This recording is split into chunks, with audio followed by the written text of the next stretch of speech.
अस्सलाम वालेकुम वरहमतुल्लाहि वबरकातुहू। मुशफ़क़ खातूर आप देख रहे हैं मेरा यूट्यूब चैनल।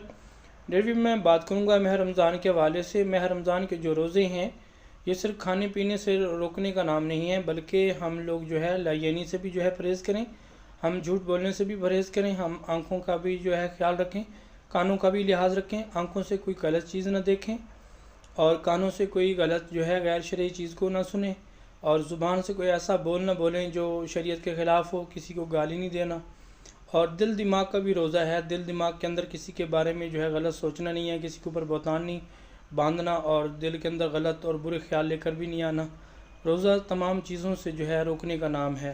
तो रोज़ा जो है एक बहुत अहम इबादत है और ये वहद इबादत है जिसके अंदर कोई दिखावा नहीं है। देखें, कोई बंदा अगर हाजी हज करता है तो उसमें दिखावा हो सकता है, कोई नमाजी नमाज़ पढ़ता है तो उसके अंदर दिखावा हो सकता है, कोई सखी बंदा अगर ज़कात देता है, सखावत करता है तो उसके अंदर जो है दिखावा हो सकता है।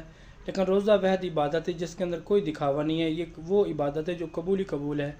तो तमाम अहबाब से गुजारिश है कि साल के 12 महीने होते हैं, उसमें से सिर्फ़ एक महीना है जो कुर्बानी का है, जो सारे महीनों का सरदार है, वो माह रमज़ान है। तो इस एक एक रोज़े को जो है आप तसल्ली के साथ, सुकून के साथ, ईमानदारी के साथ और अल्लाह पे यकीन और भरोसे के साथ उसको रखें। उसको सारा दिन जो है सारी चीज़ों का लिहाज रखते हुए उसको पूरा करें। तो इसके अजर व सवाब को जो है अगर हम इस रोज़े को छोड़ दें तो पूरी उम्र भी हम रोज़े रखते रहें लेकिन इस रोज़े के सवाब तक नहीं पहुंच सकते। ये रोज़े जो है फ़र्ज़ हैं और फ़र्ज़ ऐन हैं और ये बहुत ज़रूरी हैं।